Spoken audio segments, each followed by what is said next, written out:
La Sainteté FM, votre station chrétienne.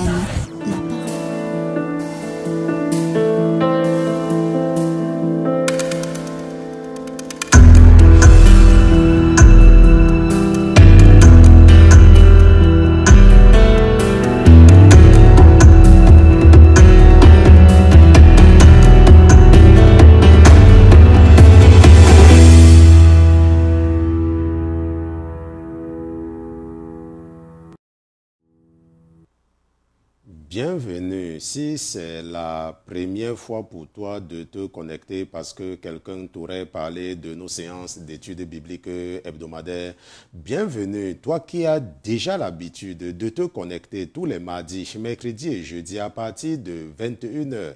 Heure de New York, bienvenue à tous ceux-là qui nous écoutent depuis les pays arabes. Nous saluons ceux-là qui sont du côté du Pakistan, du côté de l'Inde, du côté du Koweït, de l'Arabie Saoudite, du côté de l'Iran, de l'Irak, du Pakistan, de l'Ouzbékistan, du Kazakhstan.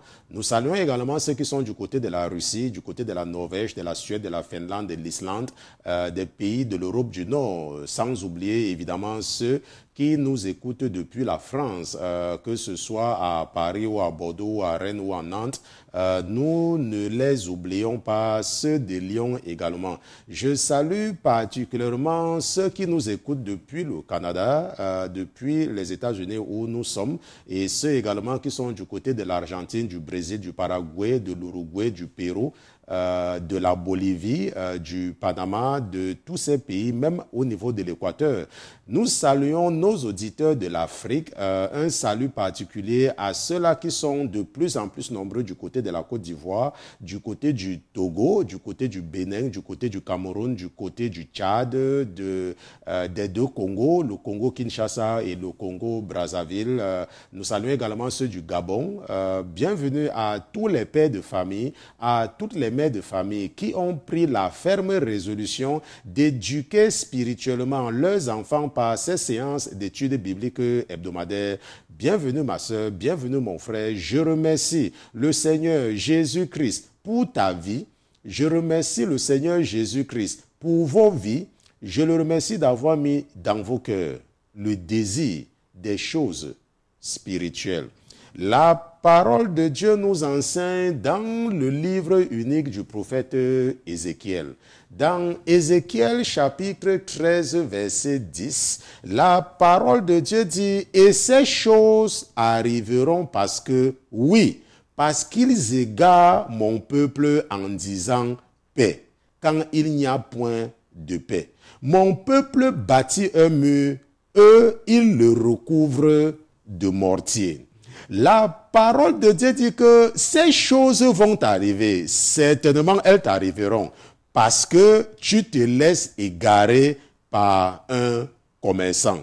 La parole de Dieu dit que oui, tu endurcis ton cœur et tu te rends confortable dans le péché avec l'aide de ces commerçants qui ont ouvert les supermarchés et tu es content. La parole de Dieu dit que on te dit que tu seras béni, alors que tu vis dans l'adultère, et tu sautes et tu dis Amen. La parole de Dieu dit que on te dit que Dieu est avec toi, alors que tu as les faux cheveux sur la tête, et tu sautes et tu dis Amen. La parole de Dieu dit, on te dit que Dieu est avec toi, alors que tu vis dans l'homosexualité ou la pédophilie, et tu sautes et tu dis que Dieu est amour. Je ne sais pas comment l'ennemi réussit à t'aveugler au point où tu ne peux pas toi-même voir qu'on te trompe. Je ne sais pas comment l'ennemi a réussi à faire de toi la proie d'un commerçant qui a ouvert son supermarché pour faire les économies et aller en congé et envoyer ses enfants en congé. Je ne sais pas comment l'ennemi t'encourage à ne pas te réveiller pour examiner ta vie et te rendre compte qu'elle n'est pas conforme à ce qui est écrit. Je ne sais pas comment l'ennemi a réussi à te faire croire qu'il y a des choses qui ne servent à rien dans la Bible. Pourtant, la même Bible est le seul livre qui te parle du paradis. Mais ce soir, la parole de Dieu a mis dans le cœur de ton frère et serviteur que je suis de te dire que oui, ces choses t'arriveront parce que tu te laisses égarer par des commerçants qui, au lieu d'appeler leur boîte supermarché, ont appelé ça église de réveil.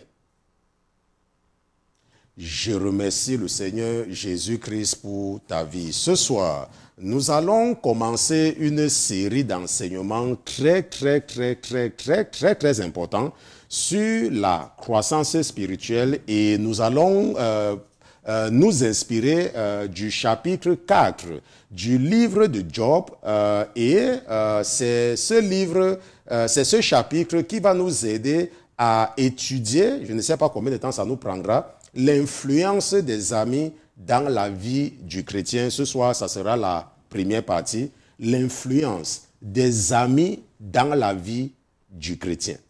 Première partie. Mais avant toute chose, avant de nous aventurer à utiliser la chair et le sang pour enseigner les princes et les princesses que vous êtes, nous allons d'abord nous assurer de la présence de notre patron dans ce studio. Mais comme notre patron n'est pas un patron ordinaire, comme il est Dieu, comme lui c'est Jésus-Christ de Nazareth, nous allons lui dérouler le tapis rouge et nous allons demander à tous les autres qui se trouvent dans les cieux, qui se trouvent sur la terre, sous la terre et sous la mer, de se taire, le temps pour nous d'accueillir dans ce studio Jésus-Christ de Nazareth. Gardez l'écoute. À tout à l'heure.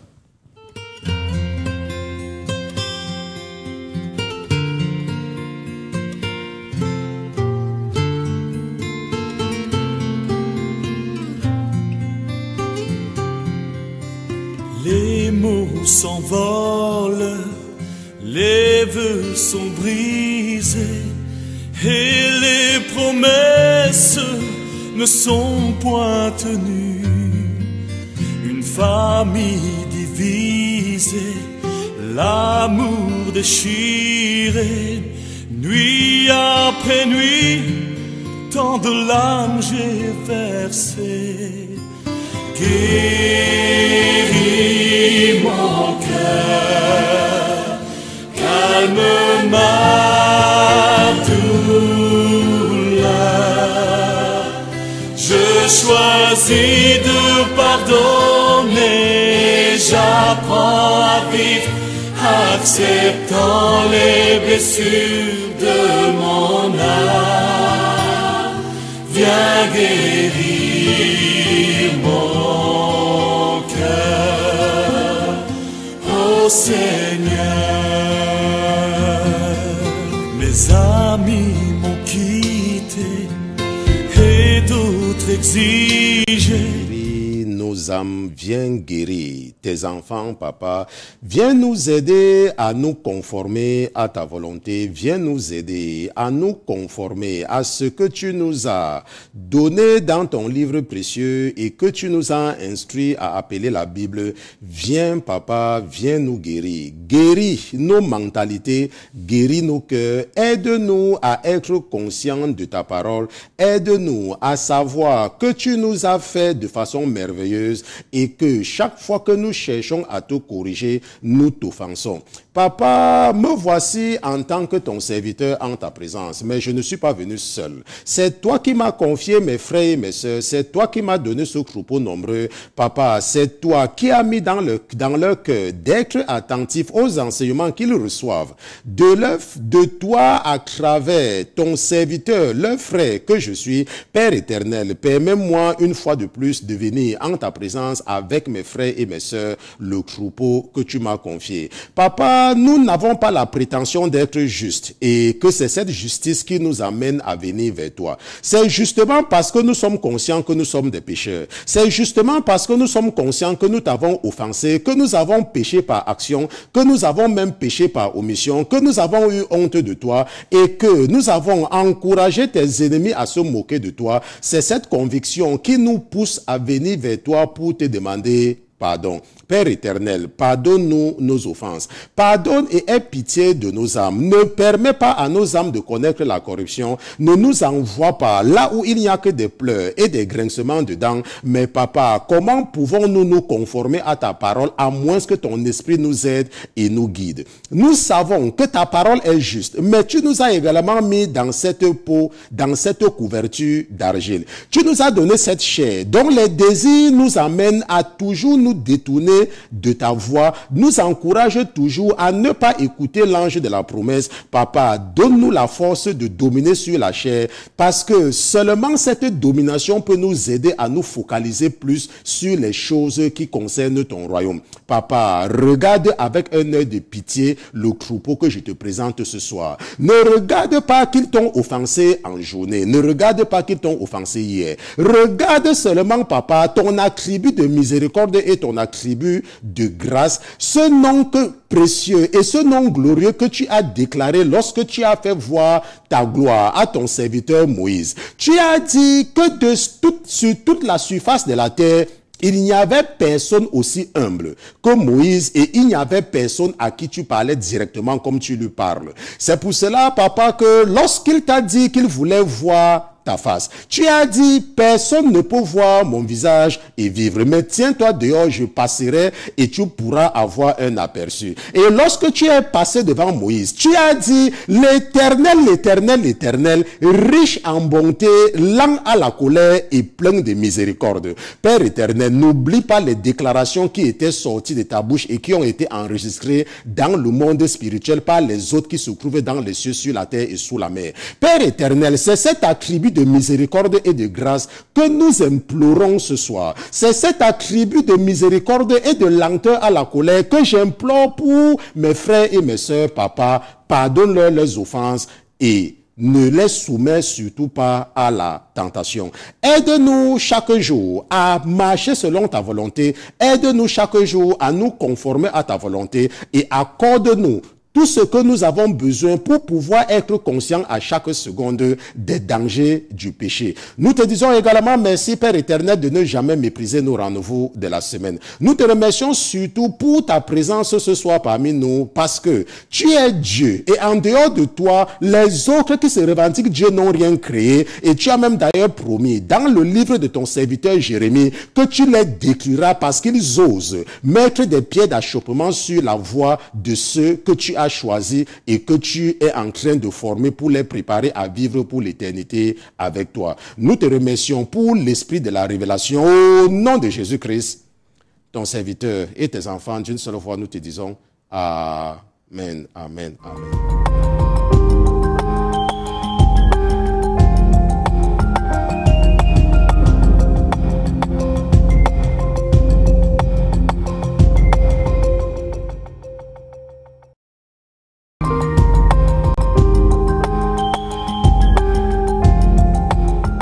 Jésus-Christ, nous remercions Jésus-Christ pour sa miséricorde. Nous le remercions parce qu'il est Dieu.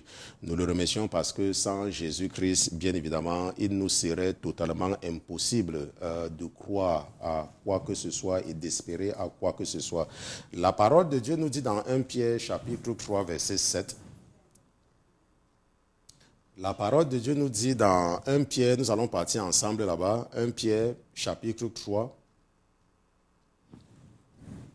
Et nous allons lire le verset, 1 Pierre chapitre 3, nous allons lire le verset 7.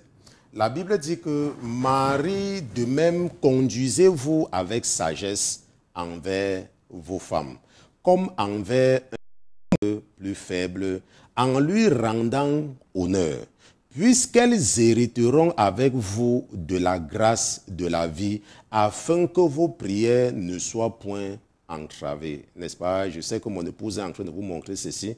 Hier, nous avons eu des difficultés. C'était pas technique, c'est parce qu'on n'avait pas tout préparé. J'étais tellement occupé et je devais pas normalement être en studio hier. Mais après, je me suis dit, n'est-ce pas, que tu es en train de priver les enfants de Dieu de la nourriture. Et j'ai donc couru rapidement pour essayer de faire ce que je fais d'habitude en 45 minutes, en moins de 10 minutes. C'est pour cela que nous n'avons pas tout préparé. Mais je sais que vous vous êtes contentés de ce que nous avons étudié hier. Et je ne pense même pas que vous vous rappelez même de ce qui s'est passé. Donc c'est un peu cela. Et je ne voulais pas également tomber sous la colère, n'est-ce pas, de votre sœur. Parfois, quand je lui dis que je ne peux pas y enseigner parce que la Bible, l'ordinateur de la Bible, il dit que non, ce n'est pas important, pasteur Christian. Donc également, je sais que ça nous a aidés tous. Hier, nous avons passé le temps sur... nous avons terminé avec ce que nous avons commencé la semaine dernière. Et je pense que, vous savez, quand je prépare un enseignement, ce que j'ai fait la veille, la plupart du temps, n'est-ce pas, ça sort, n'est-ce pas, ça sort complètement. Parce que je suis dans une autre dimension ce soir. Je suis dans une dimension nouvelle.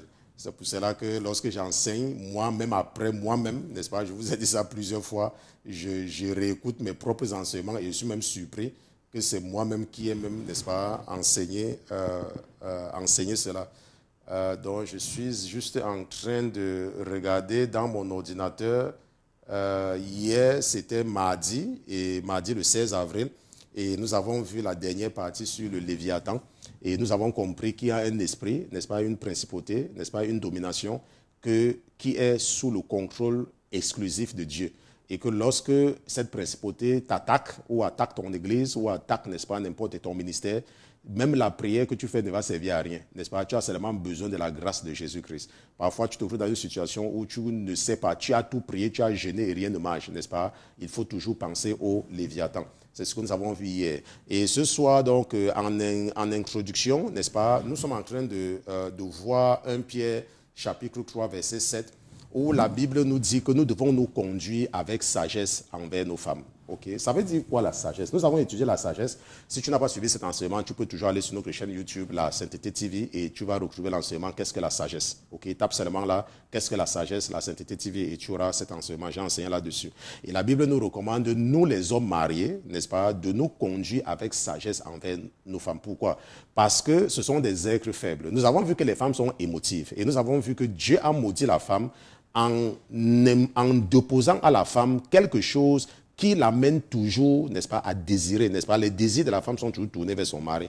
Et à cause de cela, parfois, la femme peut poser des actes croyant qu'elle a raison alors qu'en fait, elle a tort. N'est-ce pas? En fait, qu'elle a tort. Pourquoi? Parce que c'est un être faible et qu'elle est émotive. Mais la Bible nous dit que nous devons nous conduire avec sagesse. Ça veut dire quoi, se conduire avec sagesse? Ça veut dire que ta femme a fait une erreur. N'est-ce pas? Et tu sais que si tu lui dis ça directement, elle va se fâcher. N'est-ce pas? Ne lui dis pas ça directement. Rappelle-toi, la Bible dit que les paroles douces, n'est-ce pas, calment la colère. Il suffit seulement de trouver le moyen. Parfois, ta femme peut être en train de faire des choses, n'est-ce pas? Tu ne te presses pas pour automatiquement la réprimer. N'est-ce pas? Tu la laisses. On se comprend. Ce n'est pas une question de faiblesse. Ce n'est qu'une question de sagesse. C'est parce que au moment là, n'est-ce pas, si tu interviens, ça risque de créer, de faire exploser le feu. Donc, tu laisses. Et tu attends le moment opportun, n'est-ce pas, pour pouvoir, n'est-ce pas, corriger, et pour éviter donc cela. Et la Bible dit que puisqu'elles vont hériter, n'est-ce pas, avec nous, n'est-ce pas, elles vont hériter avec nous de la grâce de la vie. Maintenant, quand je disais ça, ça ne veut pas dire que si tu es un vrai chrétien et ta femme ne croit pas en Dieu, ça veut dire que vous allez tous partir au paradis. C'est pas ce que ça veut dire. On se comprend. La Bible, regardez bien que la Bible dit que puisqu'elles hériteront avec vous, ça veut dire que les femmes aussi, n'est-ce pas, il y aura les femmes qui iront au paradis. Ça ne veut pas dire que ta femme ira au paradis. Ce n'est pas ce que ça veut dire. Ça veut dire qu'il y aura des femmes. OK? Il y aura des femmes. Donc, toi, qui es spirituel, tu dois, n'est-ce pas, par la sagesse, n'est-ce pas, bien te conduire. Et la Bible nous dit que la raison est simple. Parce que suppose que ta femme ne connaît pas la parole. OK? Ou alors suppose que ta femme ne connaisse que 1 Pierre chapitre 3, verset 7. C'est comme un jour, je parlais avec la femme d'un pasteur qui se comportait très mal, n'est-ce pas? Une femme, n'est-ce pas, la femme qui se comportait très mal. Et qui m'a cité un verset biblique. On se comprend? Elle m'a cité un verset biblique. Parce que j'étais en train d'expliquer à cette femme-là que lorsque tu es un pasteur, ce n'est plus une question de ta famille. On se comprend? Quand tu es un pasteur, tes intérêts sont beaucoup plus tournés vers ceux qui sont en Jésus-Christ. Ce n'est plus une question de ta famille. Mais elle m'a cité un passage biblique qui dit que la Bible dit qu'un homme doit s'occuper de sa famille. On se comprend, mais pourtant, elle met les faux trucs sur elle et tout et tout. Donc, imagine que ta femme ne connaisse que ce passage et que tu es en train de la maltraiter. On se comprend. Qu'est-ce qui va se passer? Elle peut seulement prendre ce passage biblique et prier avec. Et en ce moment, la Bible dit que tes prières seront entravées. On se comprend? Tes prières seront entravées. Rappelle-toi le cas, n'est-ce pas, de la concubine de Sarai. Lorsque Sarah l'a chassée, n'est-ce pas? La Bible dit qu'elle s'est retrouvée quelque part, Agar. Et parce qu'elle pleurait, n'est-ce pas, l'ange de l'Éternel lui est apparu. Pourtant, c'est le même Dieu qui avait fait la promesse à Abraham. Donc, nous pouvions nous attendre que, parce que Agar avait couché, n'est-ce pas, avec le mari d'autrui, même comme c'est elle qui avait donné son mari, qui avait donné cette femme à son mari, n'est-ce pas, ou son mari à cette femme-là, n'est-ce pas? La Bible dit qu'elle était la femme d'Abraham. Mais quand elle l'a chassée, on pouvait s'attendre à ce que Dieu exauce Sarah. Mais la Bible dit que l'ange de l'Éternel va la rencontrer et l'ange va lui dire que rentre. On se comprend? Donc c'est comme ça que notre Dieu opère, notre Dieu est un Dieu juste. Donc si tu es un homme, il faut apprendre à bien t'occuper de ta femme avec la sagesse. Toutes les femmes ne sont pas parfaites. Il y a les femmes qui sont bien et il y a les femmes qui ne sont pas bien. On se comprend? La probabilité que tu aies épousé une femme qui n'est pas ta femme également est très grande. Rappelle-toi, nous avons fait un enseignement là-dessus. Donc c'est un peu cela.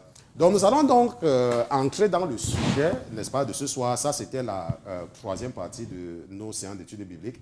Bien évidemment, la première partie étant, n'est-ce pas, le verset d'introduction, la deuxième partie étant la prière, et puis la troisième partie étant, n'est-ce pas, ce prélude, c'est là. Donc, nous allons, avec le temps, comme nous sommes en train de moderniser notre sujet avec notre façon de produire, n'est-ce pas, toutes ces parties, n'est-ce pas, auront, n'est-ce pas, des introductions. Donc, lorsque nous allons finir avec, comme nous faisons maintenant là, après la prière, nous avons, n'est-ce pas, un truc, n'est-ce pas, après le prélude, nous allons aussi faire passer une transition, ok? Et après ça, lorsque nous voulons entrer maintenant dans le vif du sujet, nous allons mettre aussi quelque chose, n'est-ce pas, le corps du sujet, où nous allons trouver un nom pour cela. Donc, je vais demander, n'est-ce pas, à votre sœur, parce que j'espère qu'elle est en train de m'écouter, d'essayer de réfléchir par rapport à cela, n'est-ce pas, celle qui s'occupe, n'est-ce pas, de tous ces aspects en fait, elle se reconnaît. Elle va certainement voir comment est-ce que nous pouvons, n'est-ce pas, séparer ça de façon un peu plus professionnelle et rendre ça plus interactif. Allons ensemble maintenant dans Job chapitre 4, n'est-ce pas? Je rappelle encore que ce soir, nous commençons avec une série d'enseignements sur l'influence des amis dans la vie du chrétien. Job chapitre 4, nous allons lire des versets 1 à 9. Donc allons ensemble dans Job chapitre 4. Et si tu nous écoutes pour la première fois, n'est-ce pas, nous nous retrouvons 3 fois par semaine, mardi, mercredi, jeudi, à partir de 21h de New York. Et nous nous retrouvons pour les études bibliques, n'est-ce pas, pas pour les sermons. Nous ne sommes pas un ministère, n'est-ce pas, qui bénit les gens par les messages inutiles. Nous bénissons les gens par l'obéissance à la parole.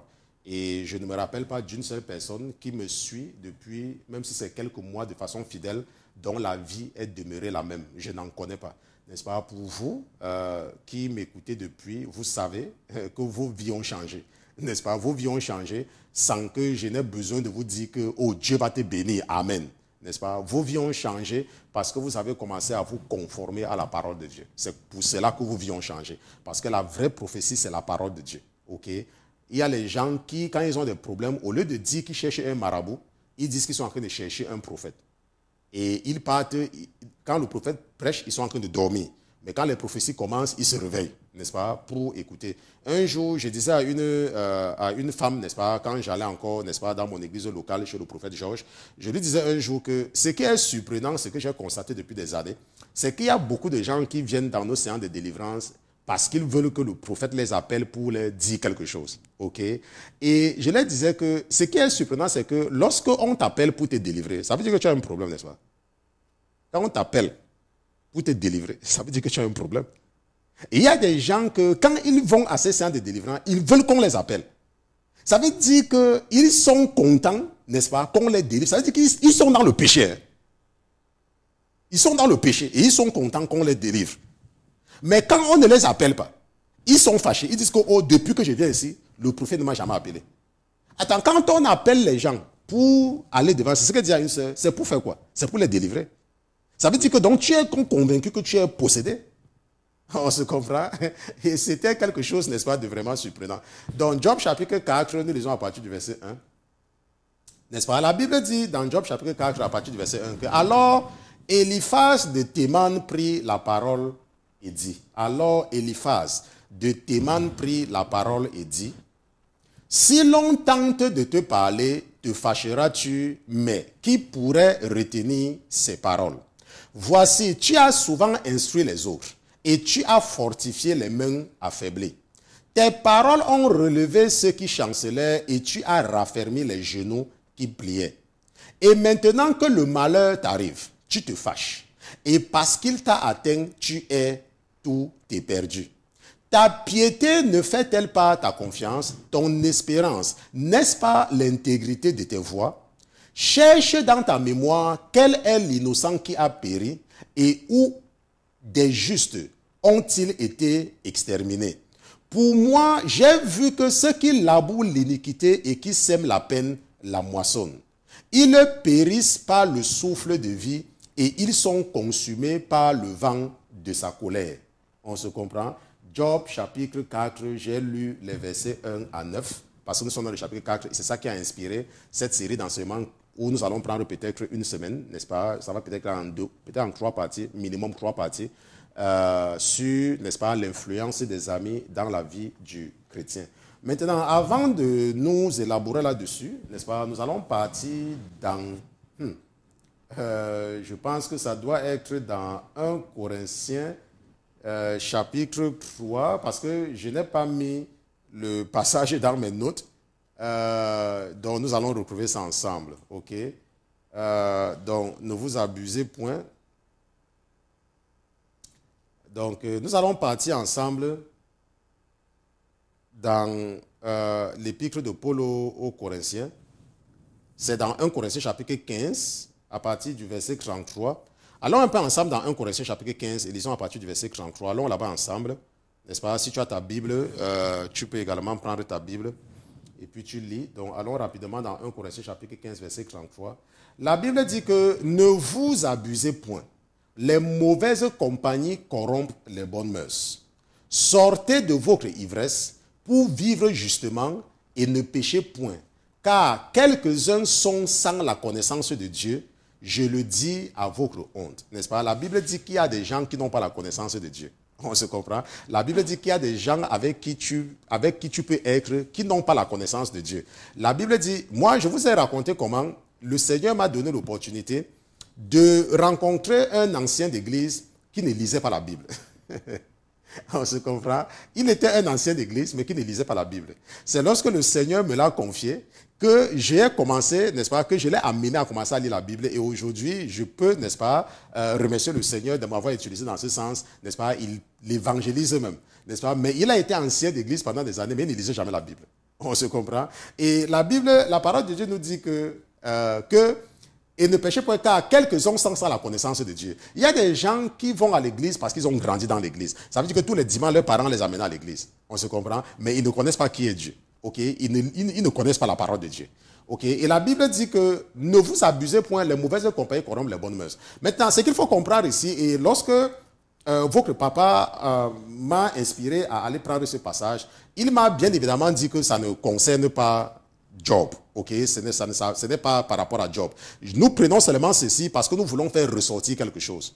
Ok, nous voulons faire ressortir quelque chose. Et si nous regardons également dans 1 Corinthiens chapitre 5, juste parce que nous sommes en train de vouloir d'abord comprendre que les gens avec qui tu marches peuvent influencer, n'est-ce pas, ta façon de parler ou peuvent influencer ta foi. Donc 1 Corinthiens chapitre 5, nous allons lire des versets 11 à 13, n'est-ce pas? Mais ce que je vous ai écrit, c'est que si quelqu'un qui se nomme frère est impudique, ou avare, ou idolâtre, ou médisant, ou ivrogne, ou ravisseur, vous n'ayez pas de relation avec lui. Vous ne mangez même pas avec un tel homme. En effet, qu'ai-je à juger ceux du dehors? N'est-ce pas à vous de juger ceux du dedans? Quant à ceux du dehors, Dieu les jugera. Ôtez donc le méchant du milieu de vous. Ôtez donc le méchant. Donc la Bible dit que si quelqu'un qui dit qu'il est un frère est impudique, n'est-ce pas, ou avare, ou idolâtre, ou médisant, ou ivrogne, ou ravisseur, la Bible dit que n'ayez pas de relation avec lui. Et ne mangez même pas avec un tel homme. Pour vous qui me connaissez, n'est-ce pas, pour ceux qui me connaissent personnellement, n'est-ce pas, qui sont proches de moi, ils savent que ce sont des choses que, n'est-ce pas, avec lesquelles je ne blague pas. Ok, c'est vrai que Jésus n'est pas venu pour les justes, n'est-ce pas, il est venu pour les pécheurs, mais s'adresser aux pécheurs ne veut pas dire marcher avec eux. On se comprend? Ce n'est pas ce que ça veut dire. Ok, lorsque tu sais que quelqu'un est dans la franc-maçonnerie, tu ne dois pas entretenir des relations avec un franc-maçon, puisque c'est un adepte du diable. Mais ce qui est curieux, c'est que vous avez des églises où vous avez les francs-maçons qui sont même les anciens. On se comprend? Vous avez des francs-maçons. On se comprend? Vous avez dans des églises les gens, n'est-ce pas, qui sont des idolâtres. Et que c'est connu. Mais ça ne dérange pas parfois quelqu'un d'avoir tu dis que tu es chrétien. Ok? Tu dis que tu es un chrétien. Et tu as un ami qui est dans la franc-maçonnerie ou dans la Rose-Croix ou dans Ekanka, et tu dis que tu es chrétien, tu n'es pas chrétien. Tu n'es pas chrétien, tu es seulement sur le placebo du diable. Parce que ce franc-maçon-là est en mission. Je me rappelle, il y a quelqu'un que je connais, n'est-ce pas, un franc-maçon, que le Seigneur, n'est-ce pas, m'a montré quand on l'a nommé, quand on l'a élevé, n'est-ce pas, dans leur loge maçonnique. Je le connais très bien. Il a été promu. Ok, à cause, n'est-ce pas, de l'impact, n'est-ce pas, qu'il faisait, n'est-ce pas, dans le corps de Christ, à cause des dégâts qu'il créait, qu'il causait. Donc, il faut comprendre que lorsque quelqu'un vit dans le péché, tu dois t'éloigner de la personne. Pourquoi? Parce que nous venons de voir tout à l'heure dans 1 Corinthiens chapitre 15 que les mauvaises compagnies corrompent les bonnes mœurs. On se comprend. Maintenant, lorsque nous avons introduit le livre de Job, nous avons fait allusion aux 3 amis de Job et à Élaü. Maintenant, il faut comprendre que la Bible parle des 3 amis de Job et la Bible parle de Élaü ou bien Éléu. Ok, n'importe quoi. Je dis Élaü parce que vous savez que j'ai toujours tendance à prononcer en anglais. Je pense que c'est Éléu. Donc, si tu es francophone et que tu vis dans un pays francophone, il ne faut pas dire que le pasteur dit que Élaü c'est qui? N'est-ce pas? Parce qu'en anglais, I, c'est I. Donc, c'est Éléu. Je ne sais pas si c'est comme ça que les pasteurs francophones appellent cela. N'est-ce pas? Donc, les 3 amis de Job et Éléu. Donc, nous allons partir ensemble dans Job chapitre 2 et nous allons encore rafraîchir notre mémoire par rapport aux 3 amis de Job, par rapport à ce que la Bible nous dit les concernant. Job chapitre 2, nous allons lire des versets 11 à 13. Ok? Job chapitre 2, nous lisons à partir du verset 11.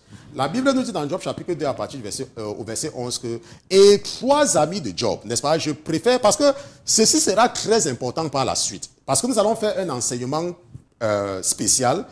Nous allons faire un enseignement que nous allons appeler Éléu, n'est-ce pas, l'esprit de Éléu, ou alors ça sera peut-être Éléu, bon, n'est-ce pas, l'ange, n'est-ce pas, qui est responsable, ou l'esprit qui est responsable de m'inspirer va certainement me dire comment appeler cela, ok. Maintenant, et 3 amis de Job, Eliphaz de Théman, Bildad de Shuach, Tsophar de Nama, ayant appris tous les maux qui lui étaient arrivés, partis chacun de leur pays, n'est-ce pas? C'est pour ça que je voudrais que tu notes ici que la Bible dit qu'ils partit chacun de leur pays, n'est-ce pas? Ils n'étaient pas, n'est-ce pas? Ils ne vivaient pas là où Job vivait.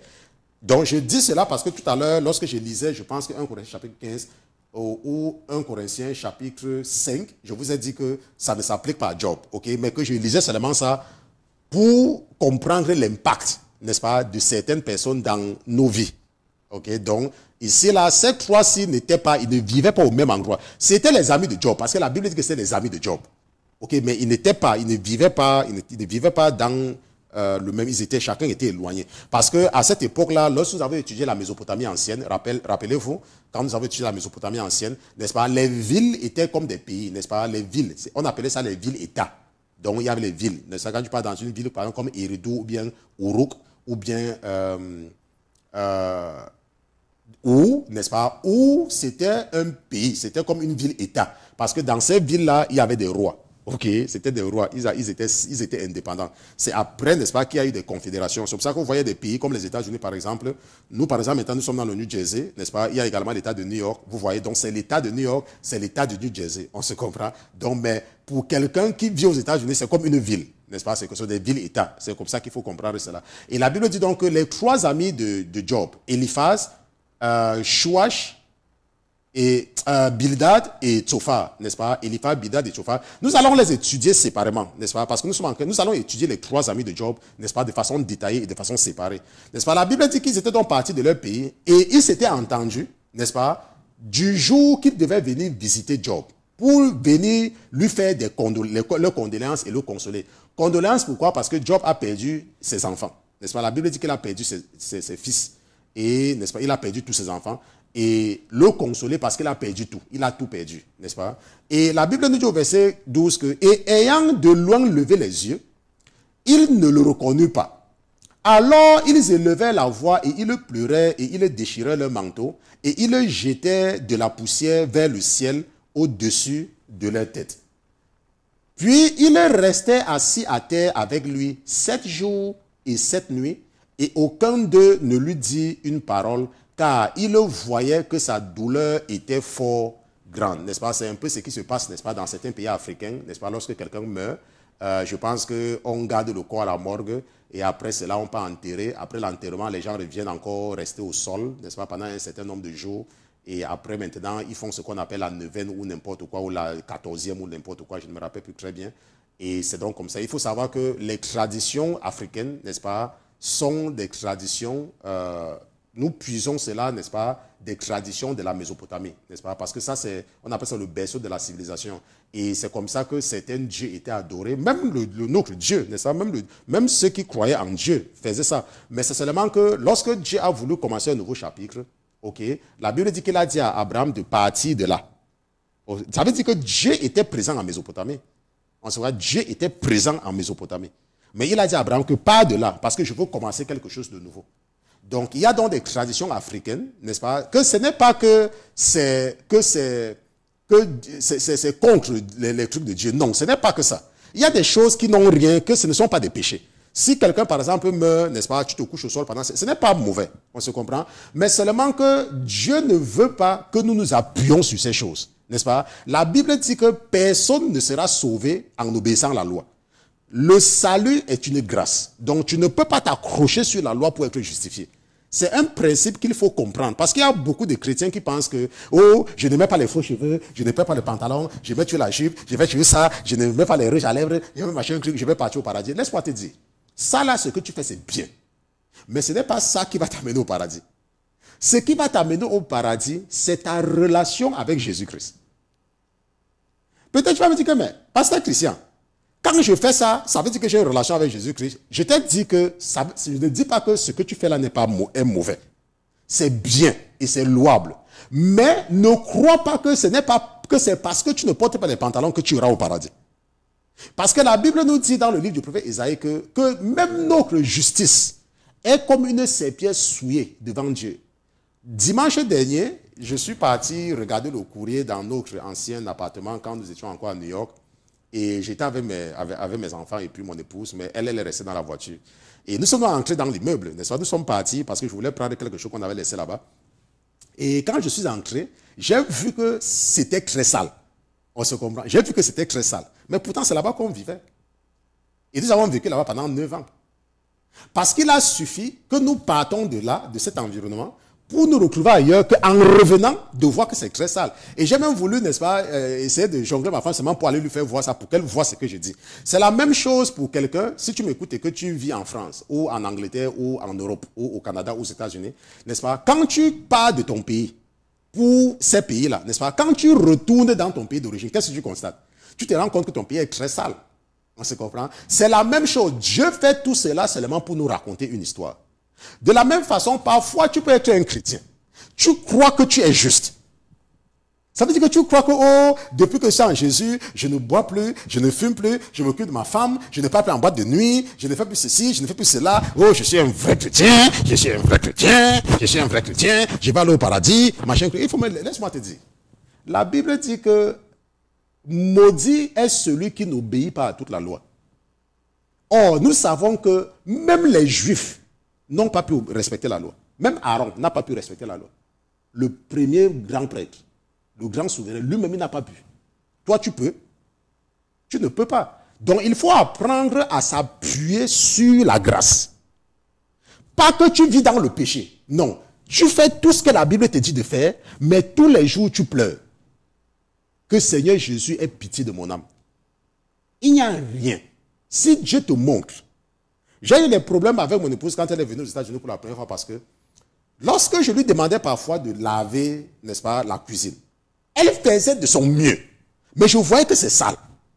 Et je lui demandais souvent, quand je rentrais, je dis que, mais est-ce qu'on n'a pas lavé la cuisine ici? Elle dit que, mais j'ai lavé, non? J'ai lavé. Et elle se fâchait. Pourquoi? Elle avait raison. Pourquoi? Parce qu'à son standard, c'était propre. Mais moi, parce que j'étais déjà habitué, parce que j'ai vécu en Angleterre, n'est-ce pas? Et puis j'ai vécu. Donc moi, c'était sale. Mais elle sortait de l'Afrique. Et elle venait, n'est-ce pas, pour la première fois, n'est-ce pas, dans un environnement comme ça. Donc elle faisait de son. Mais moi, je vois que c'était sale. C'est la même chose. Dieu fait tout cela pour nous raconter une histoire. C'est la même chose avec nous. Parfois, tu peux croire que, oh, je jeûne 2 fois par semaine, je ne parle pas, je n'écoute pas la musique mondaine, j'écoute seulement la musique chrétienne, machin, ainsi de suite, n'est-ce pas? Laisse-moi te dire, même ce que tu fais là, c'est une pourriture devant Dieu. C'est pour ça qu'il n'y a que la grâce. Il n'y a que la grâce. On se comprend? Maintenant, ce que nous voyons, c'est qu'il y a donc 3 personnes dans la Bible que Dieu qualifie comme les amis de Job. OK? Et nous avons vu que ces 3 personnes, c'est Eliphaz, Bildad et Zophar. OK? Vous devez vous habituer à ces noms-là parce que c'est très important. Nous allons passer le temps à étudier ces 3 personnages, n'est-ce pas? Eliphaz, Bildad et Zophar. Eliphaz, Bildad et Zophar. C'est très important, n'est-ce pas, de les retenir. On se comprend?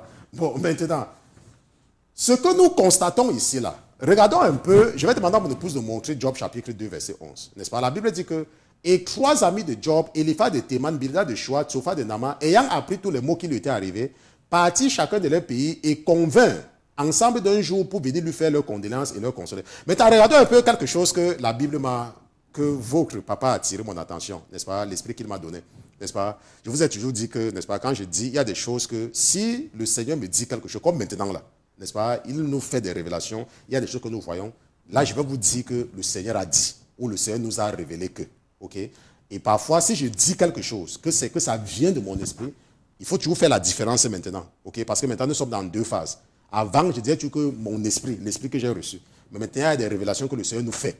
Donc, parfois, quand je vous dis que le Seigneur a dit, OK, ça que c'est ça. On se comprend? Donc, mais il faut toujours prêter attention et ne pas aller m'accuser pour rien. Maintenant, lorsque j'étais en train de préparer cet enseignement et que je méditais sur ce passage, l'Esprit a attiré mon attention sur le verset 12 en disant « Et ayant de loin levé les yeux, ils ne le reconnurent pas. Alors, ils élevaient la voix et ils pleuraient. » Maintenant, regardons ici un peu très bien, n'est-ce pas? Je ne sais pas, peut-être si mon épouse, si je suis en bas, qu'elle m'enlève, parce que c'est seulement la scène où on regarde seulement ce verset-ci, n'est-ce pas? Que « Et ayant de loin levé les yeux, il ne reconnaît pas, n'est-ce pas? Comme c'est très important, nous allons faire ceci. OK? Nous allons faire le copier-coller. OK? Je suis, n'est-ce pas? Vous savez que votre pasteur, c'est quelqu'un d'obéissant. Donc, nous allons mettre ceci là. Je ne sais pas pourquoi, mais... Non, je sais pourquoi. C'est parce que moi, on m'a déjà dit ce que c'est. Mais il faut que j'arrive à partager cela avec vous pour que vous voyez quelque chose ici là. Mettons un peu ça à 30. Okay, donc si je mets ça à 30, mettons ceci à 30, bon, mettons ça à 40, comme 30 c'est déjà à 30. Maintenant, regardons un peu ceci. On peut vous montrer cela. Ok. Ça c'est Job chapitre, chapitre 2, verset 12. Donc mettons ça également en bas ici là, pour dire que c'est Job chapitre 2, verset 12. Ça là c'est pour ceux qui...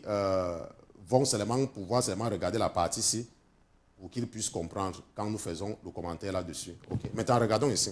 La Bible dit que « Et, ayant de loin levé les yeux, il ne le reconnut pas. » On se comprend?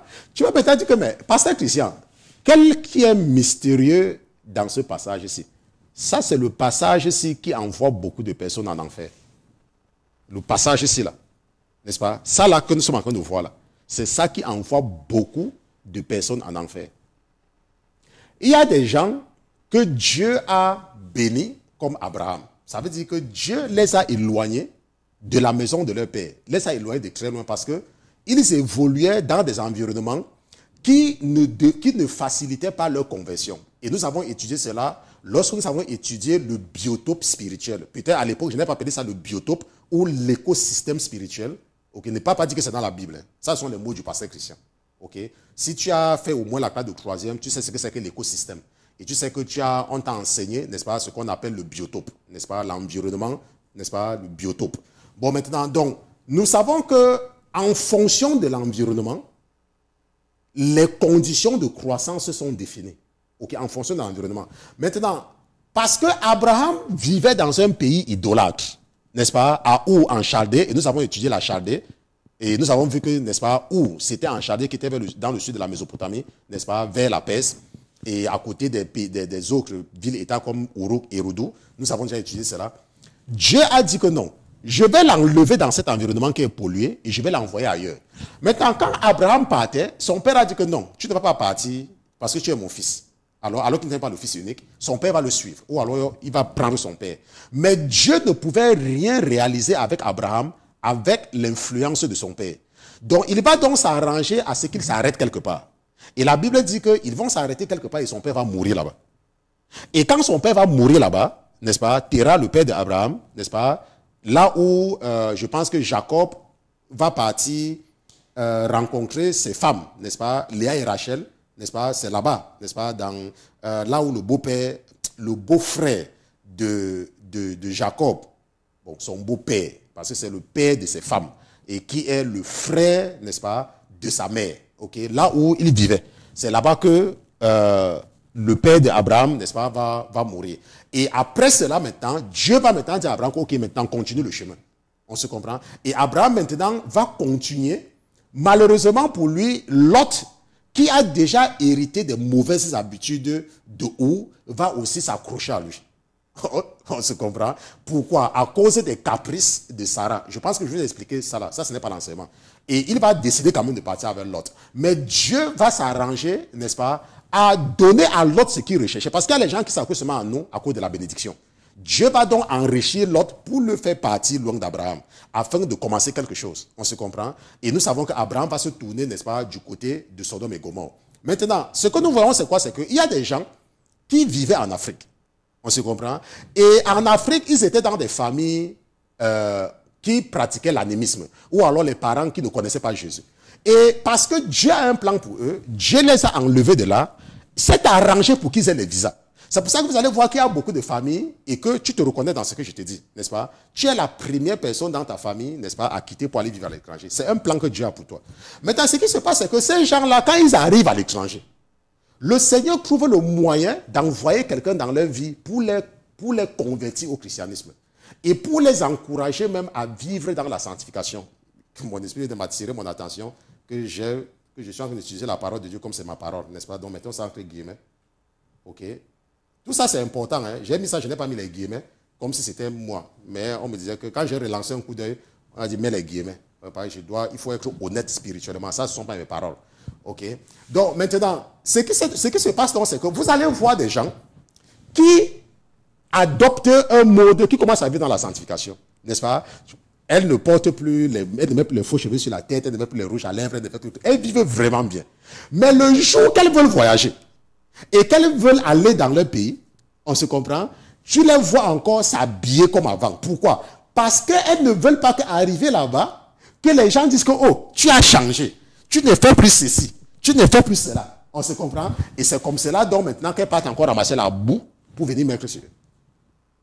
Et c'est ce que la Bible nous fait. Mon épouse va vous montrer encore cette partie, c'est là dans Job chapitre 2, verset 12. La Bible dit que, et ayant de loin levé les yeux, il ne reconnut pas Job. Pourquoi? Parce que Job était maintenant malade. Job avait le ulcère sur lui. Or, ses amis, quand ils venaient voir, n'est-ce pas, cette personne qui était riche et qui avait les employés, mais ils avaient entendu que Job avait tout perdu, mais ils ne savaient pas que c'était à ce point-là. On se comprend? Mais dans le cas particulier des chrétiens, comme je vous dis là, et je sais que tu te retrouves, il y a des gens parfois qui vivent à Abidjan et qui ont quitté, Dieu les a fait quitter Abidjan pour les envoyer peut-être à Yamoussoukro. Et à Yamoussoukro, ces personnes ont commencé à adopter une vie de chasteté. Mais quand elles veulent aller en congé, aller voir leurs amis qu'elles ont laissés à Abidjan, elles s'habillent encore et elles mettent encore les faux cheveux sur la tête.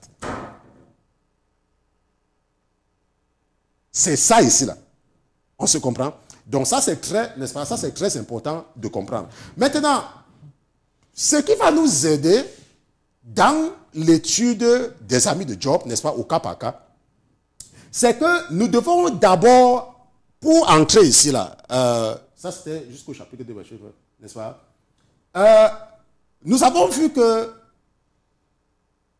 non, je disais que ce qui va nous aider pour pouvoir faire, n'est-ce pas, énoncer les théories, n'est-ce pas, ou alors faire les affirmations que nous affirmons, c'est parce que la Bible nous dit, on sait quoi, la Bible nous dit que Dieu, n'est-ce pas, n'a pas été satisfait des interventions des amis de Job.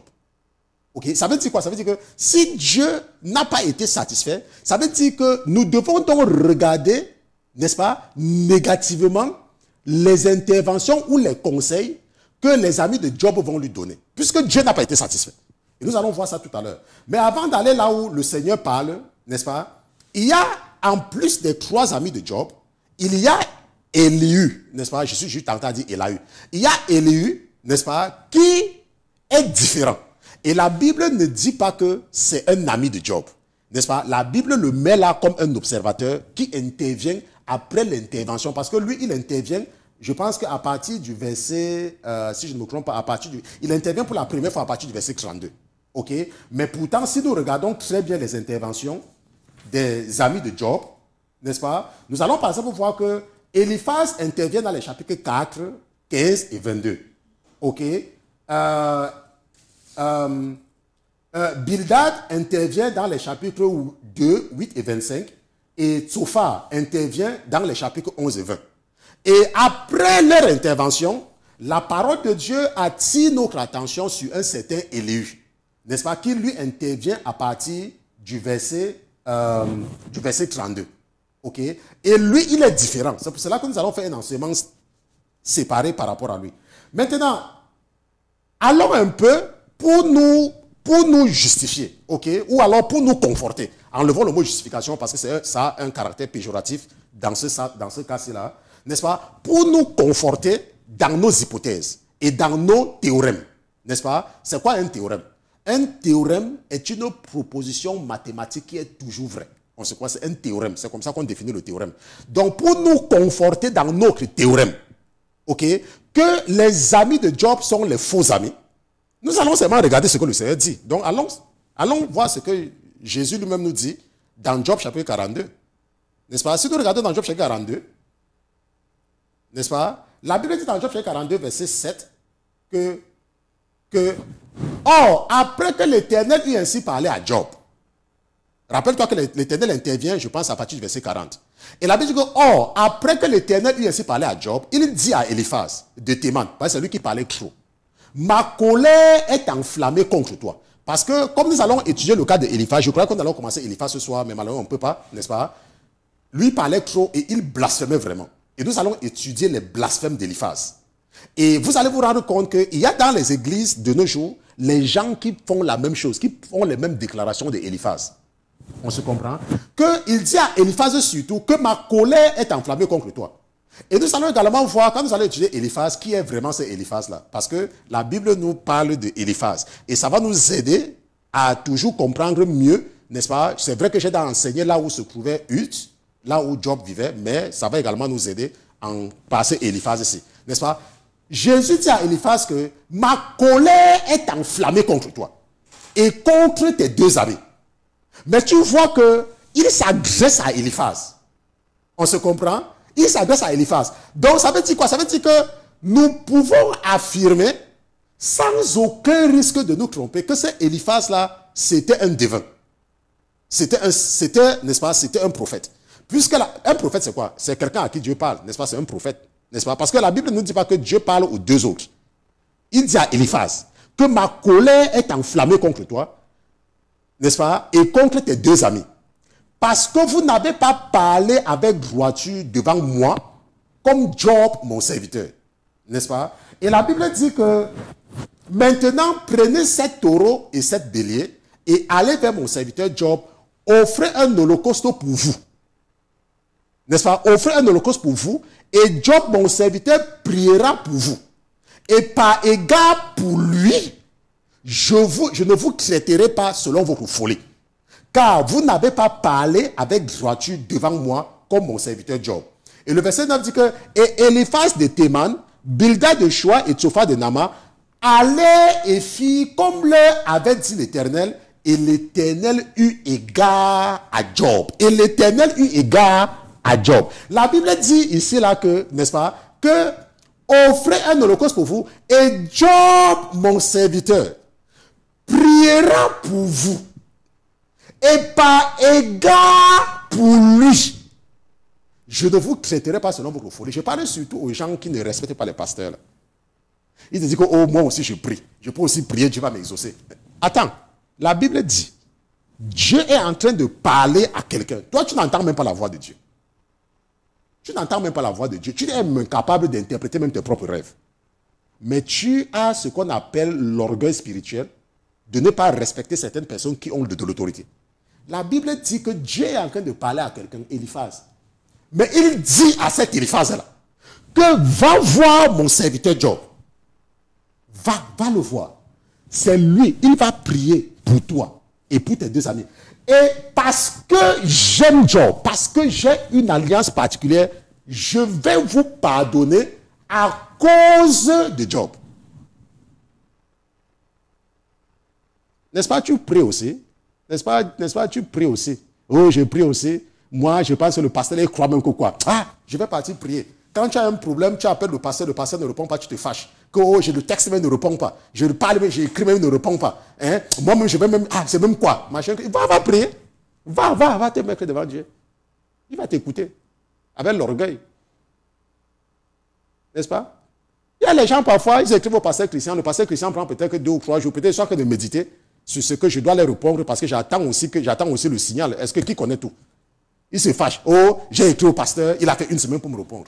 Tu as écrit au pasteur. Attends, depuis que tu pries, Dieu qui t'a créé ton propre père, il t'a répondu. Maintenant, parce que Dieu a mis dans ton cœur de contacter son serviteur. Et tu viens maintenant poser un plan à ton serviteur. Son serviteur reste tranquille parce que lui aussi, il veut entendre une réponse. Mais toi, tu te fâches. Et après, tu es surpris que tes prières restent inutiles à cause du fait que tu es spirituellement orgueilleux. Il faut apprendre à te rabaisser. Il faut apprendre à reconnaître l'autorité. Moi, j'ai été au service d'un homme pendant plus de 8 ans. Et tout ce qu'il me disait, je faisais. Et c'est à partir de là que le Seigneur a visité ma famille. Ce n'est pas que quand le prophète me disait de faire quelque chose, je réfléchissais avant de faire. Non, tout ce qu'il me disait, je faisais. Qu'il ait raison, qu'il ait tort, ce n'était pas mon problème. Je faisais seulement. Mais toi, tu viens, tu parles, oh, le pasteur là, j'ai écrit depuis 2 jours, il n'a pas répondu. J'ai écrit depuis 3 jours, il n'a pas répondu. Même si tu as écrit, je fais 1 mois, je ne te réponds pas, ça fait quoi? Tu sais que je suis en train de faire quoi?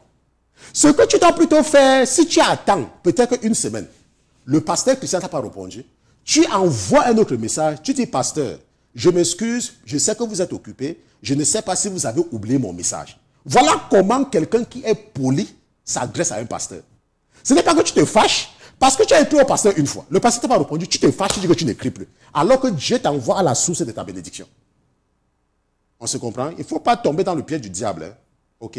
Donc, nous allons nous arrêter ici pour ce soir, n'est-ce pas, dans cette première partie, n'est-ce pas? Nous sommes en train, n'est-ce pas, nous entrons dans une série d'enseignements sur l'influence des amis dans la vie du chrétien. Et nous nous inspirons, n'est-ce pas, du chapitre 4 du livre de Job, n'est-ce pas? Et ce soir, nous avons d'abord défini les circonstances, n'est-ce pas, et où nous allons bâtir. Nous avons mis les fondations et nous avons vu que nous allons étudier de façon séparée les 3 amis de Job, n'est-ce pas? Eliphaz, la Bible, n'est-ce pas, nous donne leur nom, n'est-ce pas? Et j'ai dit que nous allons nous habituer à ces noms-là que nous avons vus, n'est-ce pas, dans Job chapitre 2. Pourquoi les notes-là fuient toujours devant moi?